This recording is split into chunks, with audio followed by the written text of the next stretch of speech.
for our practice weaving, you're gonna need a piece of paper. Everyone's gonna get a ruler, a pair of scissors, and you're gonna need a pencil. To start, we're gonna fold our paper in half, carefully matching up our corners. So folding it in half, I'm gonna take my ruler, the side that has no fold, that's facing up, right? It's open, there's no fold. I'm gonna line the ruler up along the top. And I'm gonna draw, holding the ruler with one hand, using my pencil, pressing against the ruler with the other, draw a straight line at the top. And then I'm gonna start with one line in the middle, and I'm gonna put 2 on each side. 1, 2, 1, 2. Now I should have 5 lines. 1, 2, 3, 4, 5. Okay, we're gonna use our scissors, and you're gonna cut from the folded edge up, and you're gonna stop when you hit that line you drew at the top.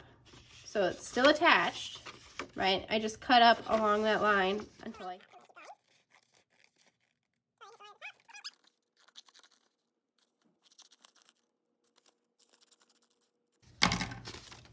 And then once you have your lines cut, on the line above where you made the cut, you're gonna write your name, your room number, and your table color. And then you're gonna go ahead and open it up. So you should have a piece of paper with all of these cuts in the middle. Each table is then gonna get a tray full of wide colored strips. And you could use any color you want. You could use all the same color, you could use alternating colors. It's totally up to you. We're just practicing to get the feel for that A-B pattern.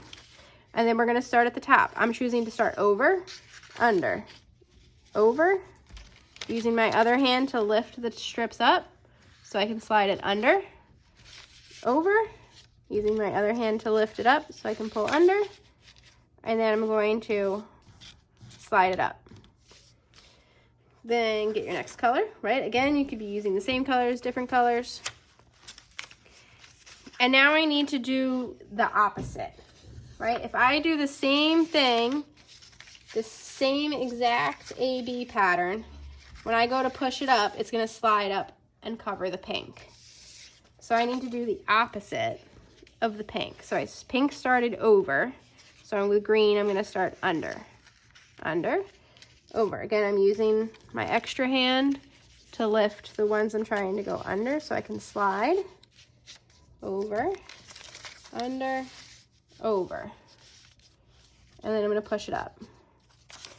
Pick your next one, right? So now it needs to be the opposite of green. Because we gotta be able to make it, see how there's that interlock there? Right away when I'm going to do the opposite. There's that interlock, that catch that won't let it fall.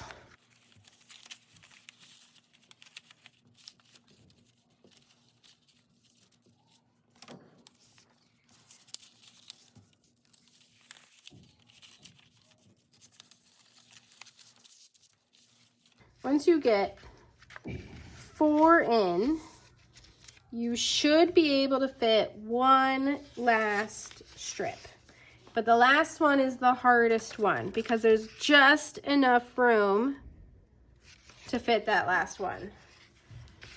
At least there should be.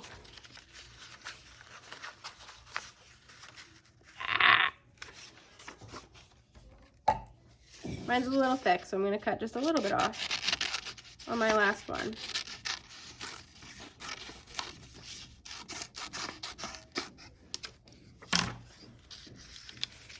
And now I gotta really go carefully and using my 2 hands to slide this last one into place. Once this last one is into place, it's really gonna keep everything locked together.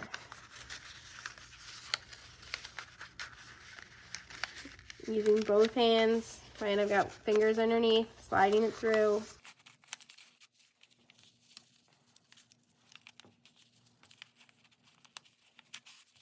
Okay, and there we have it. Once you're all done, right, you should be able to see your pattern. You can use your scissors, cut your extra off.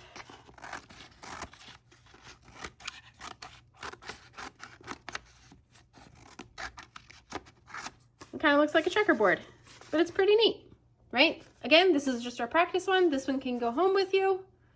And then when I see you next week, we're gonna do something a little more complicated with weaving.